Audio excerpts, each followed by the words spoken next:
Welcome to the Slop Temple. We pray this video helps. In this video, I will explain how to replace a CV axle on a Hyundai Elantra. First, gather all necessary tools, including a floor jack, jack stands, and a 32mm socket. Next, loosen the lug nuts on the front wheel and the large axle nut while the car is still on the ground. Then, safely lift the vehicle using the jack and secure it firmly on jack stands for stability. Finally, remove the wheel and completely unscrew the axle nut. With the wheel off, you'll need to disconnect several components. First, separate the lower ball joint from the steering knuckle. Next, use a tie rod end puller to safely remove the tie rod end from the knuckle. This will allow you to pull the entire steering knuckle assembly away from the transmission.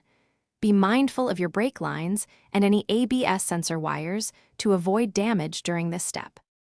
Now it's time to remove the old CV axle. Gently pull the axle straight out of the transmission housing. Be prepared for a small amount of transmission fluid to leak out, so have a drain pan ready. Take a moment to inspect the transmission seal for any signs of damage or wear. If it looks compromised, it's a good idea to replace it now.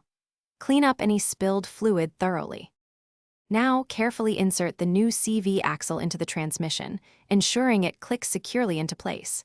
Reconnect the steering knuckle to the lower ball joint and the tie rod end, securing all fasteners.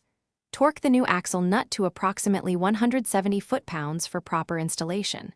Finally, reinstall the wheel, lower your Hyundai Elantra, and tighten the lug nuts to complete the replacement process. You've done it. Thanks for watching. Consider subscribing if we helped you.